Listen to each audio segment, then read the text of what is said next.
My name is Abdullah Journey, and I'll be training on the art of the op-ed, talking about the structure, talking about the techniques and the style on how to write an op-ed article.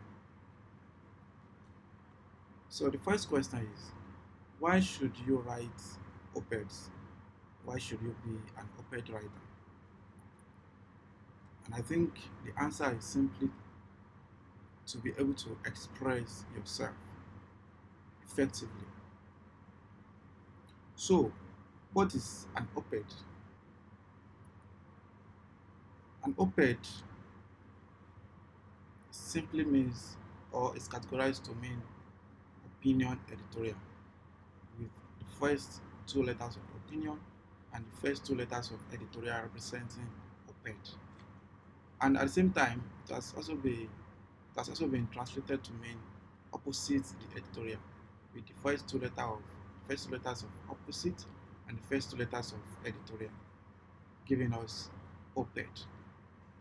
But the meaning in literal terms is a short opinion article that comments on a current event. So it is typically written by outside contributors, not a particular staff of a publication. And also, like we said, it's a short opinion article, so it's mainly or mostly 600 and 800 words.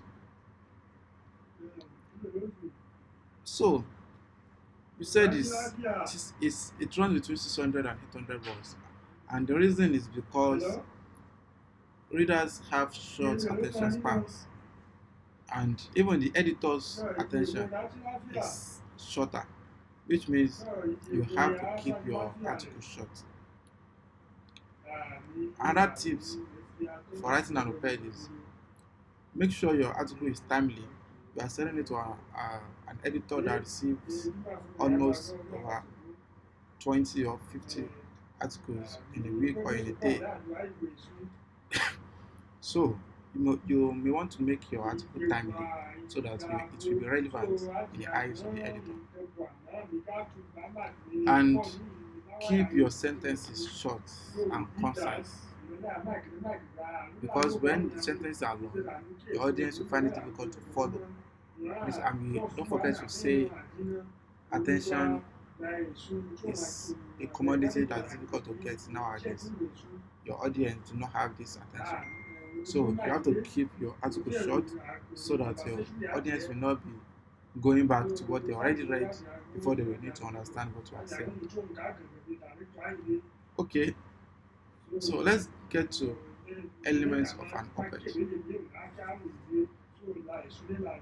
The first element of an op-ed or structure of an op-ed you will see is the title. When you are drafting or when you are couching your title, make sure it is catchy and it captures the attention of your readers. Now, I want us to look at some of the examples that I have here. These are titles of op-ed articles. First one, you say philanthropic contributions keep Africa poor. See how short it is, concise and precise. Anybody that reads this will know what we are talking about. It's a complete sentence and understandable. The second one says shorting markets and displacing street traders will hurt Lagos economy. Just like the first one, it is precise and it's a complete sentence and it's understandable. The third one says Nigerians are getting poorer despite government cash transfer policy. So what all these topics have in common is that they are precise, straight to the point, complete sentence, and they are understandable. Okay, there are some rules that you need to follow if you want to have just the type of or the kind of topics or the headlines that we just read. These are the rules that will help you in couching your headline. Make sure your headline is in active voice. By active voice, we mean you have your subject, the verb, and the object. And also make sure you avoid unnecessary adjectives when you are couching your headlines or your titles. Avoid unnecessary adjectives. Also, avoid article A, article and article B. Avoid it where you can, because if it's absolutely necessary to put it there, make sure you put it there. But if it's not absolutely necessary, the audience will understand what you're saying without putting it there, then forget about it. Then make it a complete sentence that it passes a message. Don't let it be uh, incomplete. Make sure it is complete, it passes a message. After you are done with your titles, the next structure or the next area in an op-ed article is the lead. That is what follows immediately after your headline. Your lead should be the first thing you use, the first sentence after your headline, and should be punchy. It should introduce the topic, and reach and grabs the reader. Don't forget, we said it's the first sentence in the article after your headline. It should be punchy, and it should introduce the topic, and most especially it should grab the attention of your readers. Let us look at the lead we have here. We say here are some examples of lead I use in some of my articles. The first one says, reads thus: humanitarian aid to Africa has become a fruitless effort as regular offerings go towards feeding the starving population without lasting results. But prominent international groups seem blind to its futility. By mere reading this, you will understand whatever I am willing to pass in my article. Whatever the ideas it is I'm willing to pass in my article, you might get everything by just reading this lead. That's how your lead should be. It should introduce the topic you are writing. Again, let's check the second one we have here. We say, if the courts is the last hope for the common man, then Nigeria is in trouble. A history of corruption and judgment based on technicalities, not on facts and evidence, calls into question the reliability of the Nigerian judiciary. This lead, by mere reading it, you understand what I'm trying to say in my article. You can check it out. You can check the article out. The first one is the title of the first one is Philanthropic Contributions Keep Africa Poor. The second one is, Can the Judiciary Save Nigeria's Democracy? You can check them out. They are online. After your lead, what follows immediately is your thesis. Your thesis. Here, your thesis is the main argument of your article. It provides the blueprints for where the op-ed is going. The stress is on argument, which means your thesis should be and must be argumentative. By argumentative, we mean that if you are writing on philanthropic contributions keep Africa poor, somebody should be able to say philanthropic contributions do not keep Africa poor. Before you start writing, you should have your thesis, because it's going to be the guiding role to wherever your article will lead to. If you don't have the conviction or the argument, your article will not have conclusion. You will not have a target.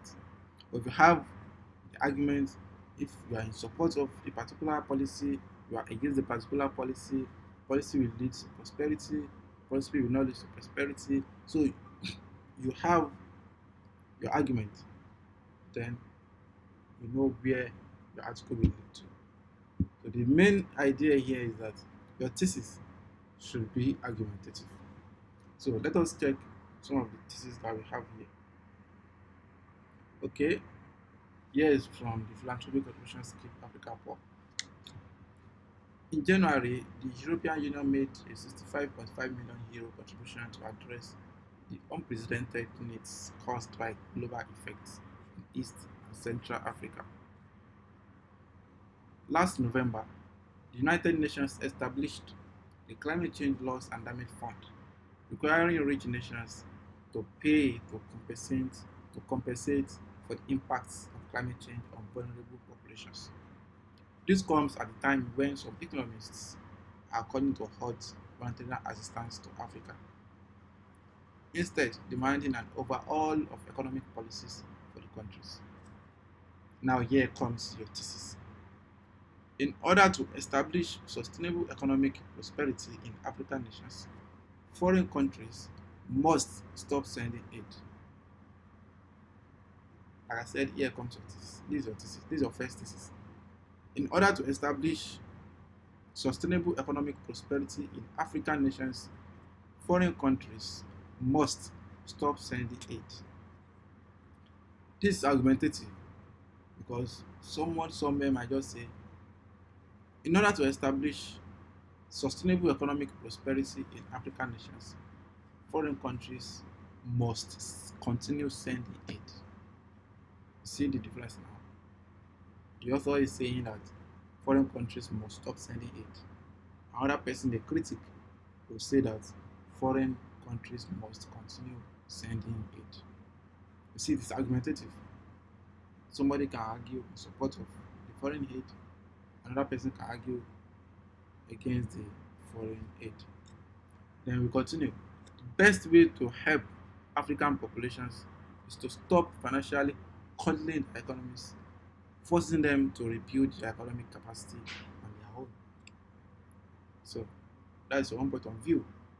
A critic might say the best way to help African populations is to continue giving them money or giving them aid.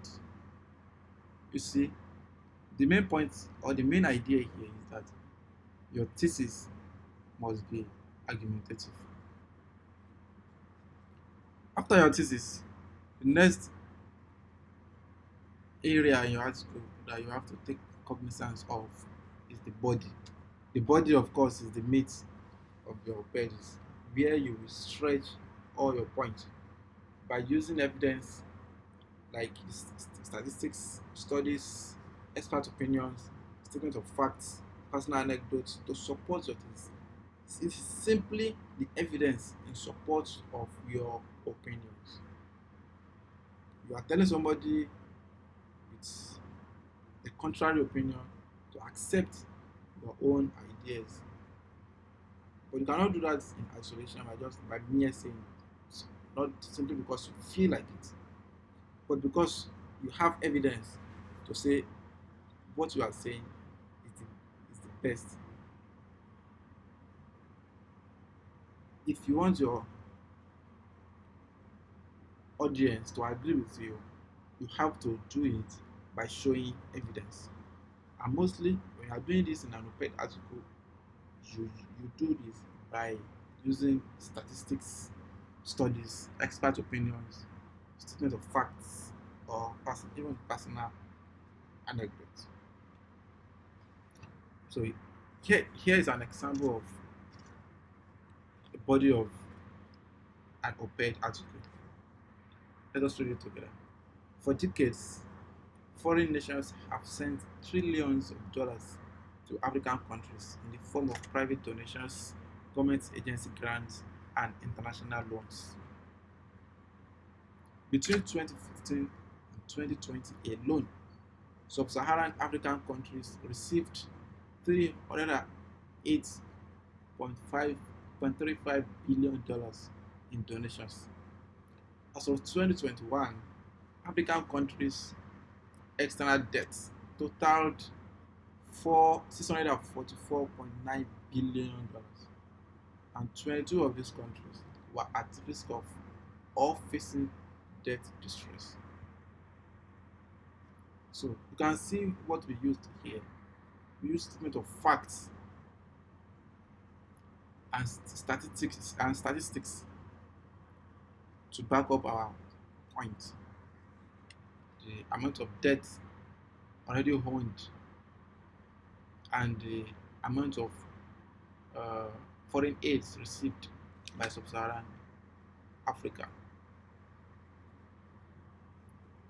They will continue by saying Africa remains the poorest continent in the world.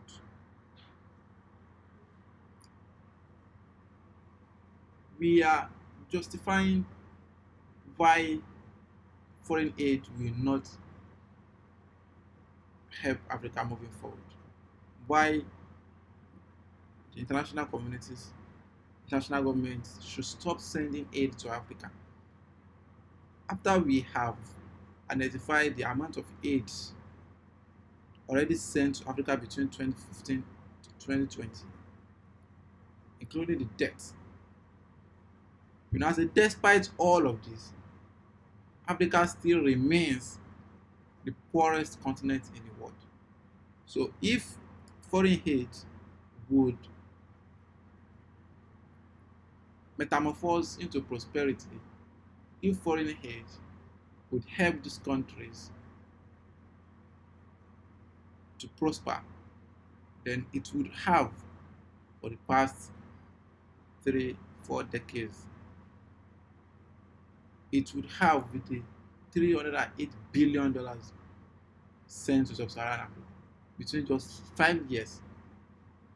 If Africa still remains poorest continent after all of this, then we are saying it should stop.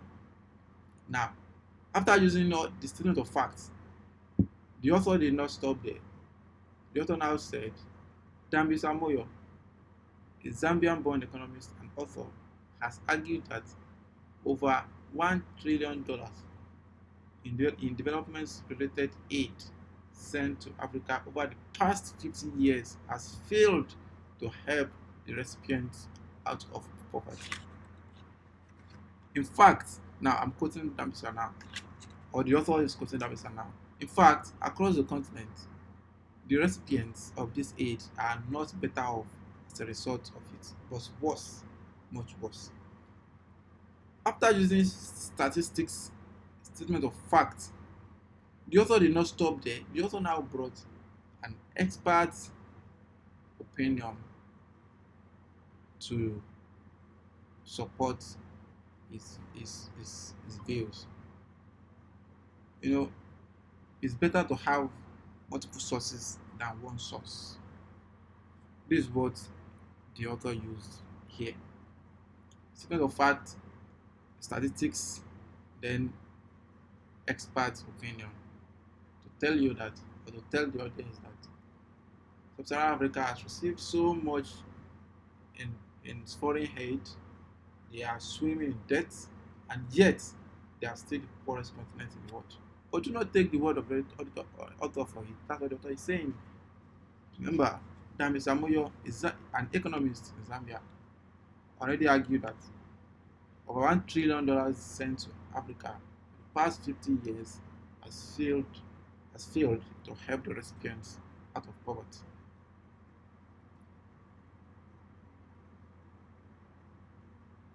So we are still in the body of an op-ed.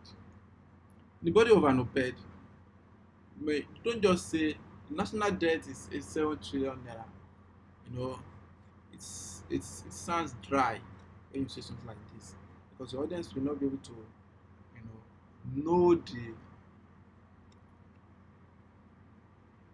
weight or the effect on them. Okay, if the national debt is 7 trillion, that's the burden on the government, isn't it? It's not on it's not on me. Government should take care of it. So you have to let your audience know how it affects them. Like this. Now you can say this means that every man, woman, and child in Nigeria would owe 423,000 naira to pay off our national debt. Now, and I heard that I am owing 423,000 naira. I know I haven't borrowed something up to that. I've not borrowed that money. So I'll be alarmed. I'll be serious. I want to know more. I want to know why. I want to know, how did it happen? So these are the kind of things that you should take notice of. Do not just say national debt. Don't make it dry. Give it life. By giving it life, you are letting your audience know how it affects them. Okay, if you are doing this, you will just need to pay attention to the words that that you use. Pay attention to the words that you used. Make it conversational. Don't make it, if the body of your article has so much statistics, you have to interpret each statistics so that your readers will know what you are saying or how it affects them. Do not leave anything without interpretation. Do not presume your audience know what you are saying, like saying your national debt is 7 trillion naira, and thinking that your audience will know, okay, this money is owned by all the citizens. Do not presume that. You have to let them know, spell it out for them. Do not leave anything for granted. Do not explain everything. Explain everything. Your audience need to know. Explain everything. So now here is an example of a body of an article. I want us to read it together. Then we now have another version of the same message. We are passing the same message but in different way. You now see the difference between the first one and the second one. Then you'll be able to judge which one flows better. Many African leaders have fostered a damaging dependence on aid from developed nations, neglecting their own economic responsibilities and perpetuating a cycle of poverty. Instead of prioritizing self-sufficiency and accountability, they continue to rely on external handouts, which only serve to reinforce poor governance and hinder meaningful progress. This reliance on foreign aid undermines the potential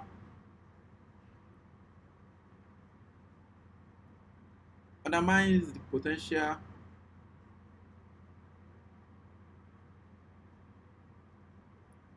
for domestic development and perpetuates a system of economic exploitation.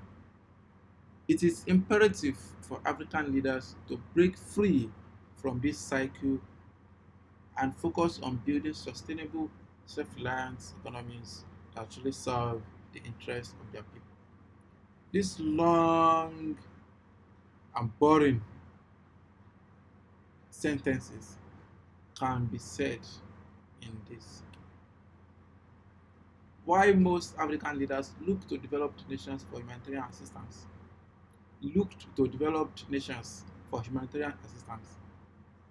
These ties keep the continent dependent by allowing its national government to avoid economic responsibility.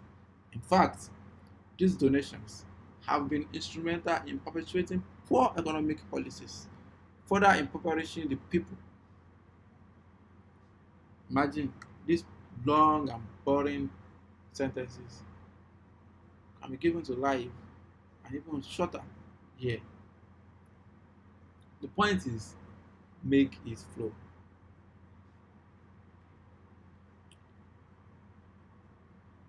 Now, after you have your body of the letter, now and you are able to give evidence to all your points. If you have 3 points on why a particular if you have 3 points for saying that philanthropic contributions is making African poor and it should be stopped, and you have 3 points, it's just like a debate. You have 3 points to back up your argument.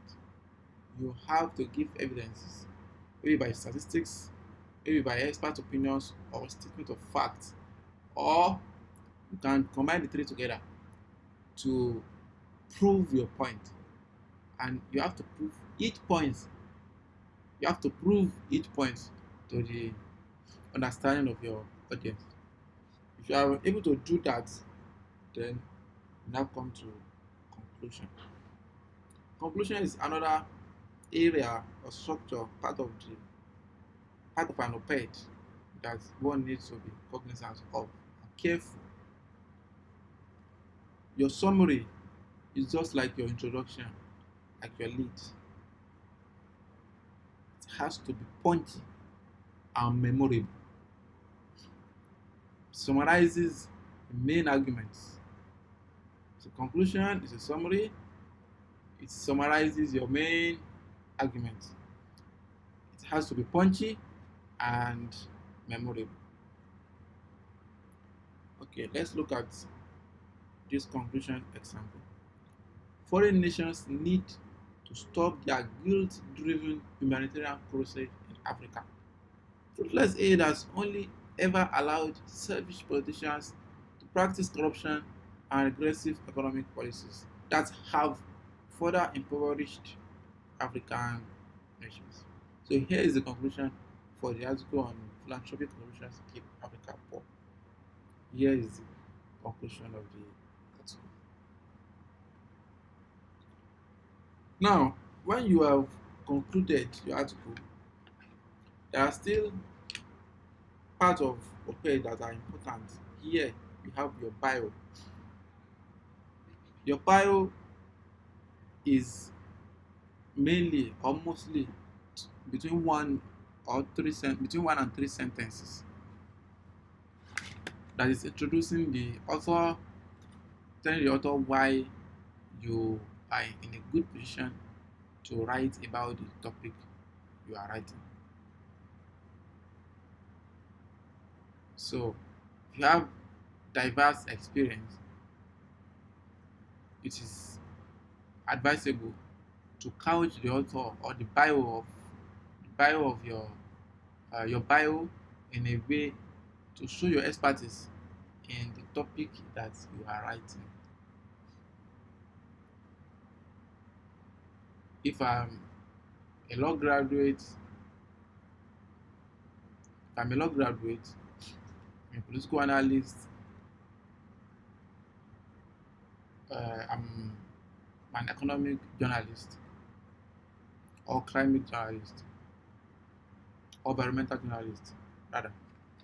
Then I just completed an article on climate change. An article on climate change. So it would be advisable for me to couch my bio to fit in my experience as a climate reporter or environmental reporter than a political analyst. So let your bio tell your audience why you are an authority to write on that particular subject. Here is a general bio of Abdullah Tijani. Abdullah Tijani is the managing editor of The Liberalist, a professional magazine based in Nigeria. His political commentary has appeared in Real Clear World, International Policy Digest, and African Liberty. Follow him on Twitter, Abdullah Tijani. So you might see that I use The Liberalist here because I'm the managing editor and I have the permission of the organization to use the platform.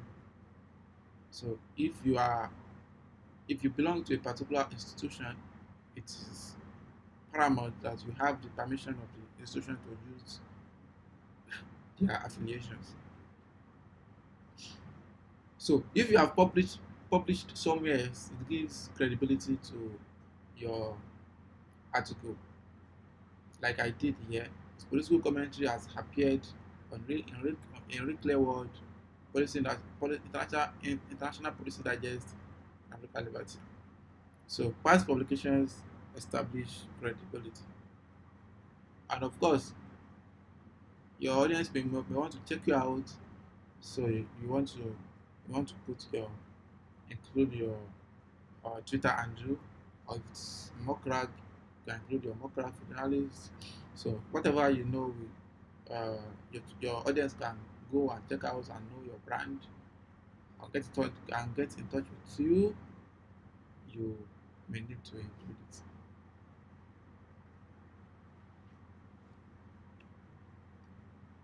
Now, after you are done with your article, you have written from the headline, the lead, the thesis, the body of your article, and the conclusion. You are done writing everything. That is what editors call first draft. Mostly, it is draft, and mostly your first draft will not or may not always get into publication. Your first draft may not get to publication. That's just a fact. So that's why you have to take editing seriously, and it starts from you. After you are done with your article, you proofread it. When you proofread it, you rewrite it. Now you are beautifying it. It's just like an artist who just sketched the structure he or she wants to draw. What you just did is a sketch. Now you have to paint it. Painting is rewriting. You need to go back to the article, the headline, and read it again, rewrite it, remove unnecessary words, remove unnecessary sentence, remove unnecessary paragraph, redraft some headlines, rephrase some sentences. You might even need to, maybe sometimes you might bring the third paragraph to might take the third paragraph to the 11th paragraph, and bring the 11th paragraph to the first paragraph. Sometimes what you need to do now is to paint your sketch, and that is to beautify your article by writing it. The beauty of writing is in rewriting. Okay, you are done with your article. How do you get it published? How will you submit it? Now, let us imagine that I want to submit this article, Philanthropic Contributions Keep Africa Poor. I want to submit it for publications. So I've identified the publication I wanted to, the publication I want to submit to, which is African Liberty, for instance. Now, here is how to count your emails. Hi editors. After hi editors, you introduce yourself. I'm Abdullahi Tijani, the managing editor of the Liberalist, a cultural magazine in Nigeria. If you are a writer, you say, okay, hi editors, I'm Abdullahi Tijani, freelance writer or political writer from Nigeria. Now you introduce the topic. After your introduction, introduce yourself. Then following sentence is to introduce the topic you are writing on. Don't waste time. Don't forget the editor has shorter time. So the topic is, you introduce the topic you are writing about. Now you say, I would like to write an opinion about the recent humanitarian aid sent to East and Central Africa.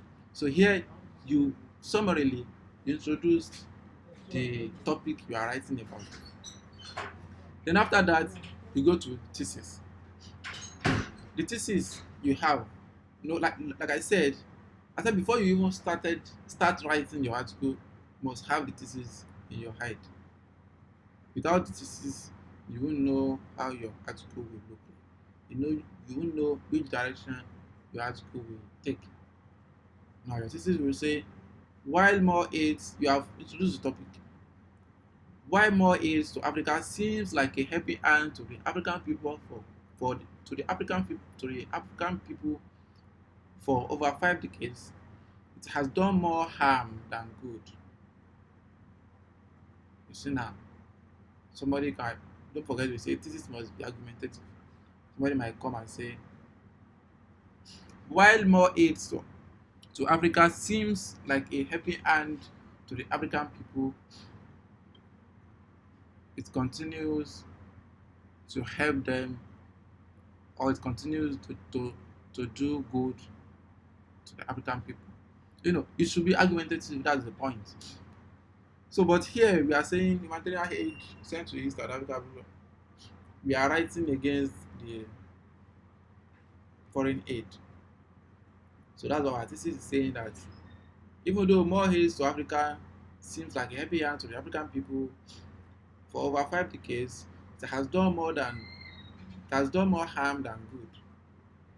Then you say, in my piece, I am proposing an alternative way for African people to deal with their problem without relying on foreign aids that have refused to yield results. Then you now ask the question, does this sound like it has potential for publication of African liberty? Let me know what you think. Best regards, Abdullah. Here is it. There is no template on what you must write, on sentence you must use, on what your paragraph must contain, but this is just a sketch on how you can go about sending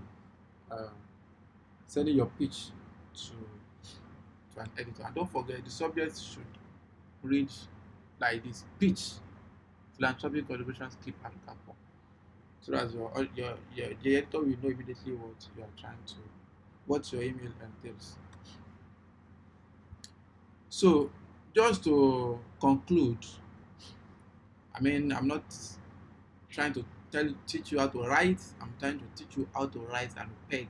So the presumption is you already know how to write, but here is just a bonus for you. George Orwell has these rules for anybody that wants to write well. And the first rule is you can see the rules in his book, Politics and the English Language. The first rule is that never ever use a metaphor, simile, or other figure of speech which you are used to seeing in print. Never ever use a metaphor, simile, or other figure of speech which you are used to seeing in print. It's telling you not to use the popular simile you always see in print, the metaphor that are common. You should not use them in your article. The second rule is that never use a long word where a short one will do. There is no need for a long word when you can use a short one. The third rule says that if it is possible to cut a word out, always cut it out. If it is possible to cut a word out, always cut it out. Don't forget to say writing is like it's like a work of art.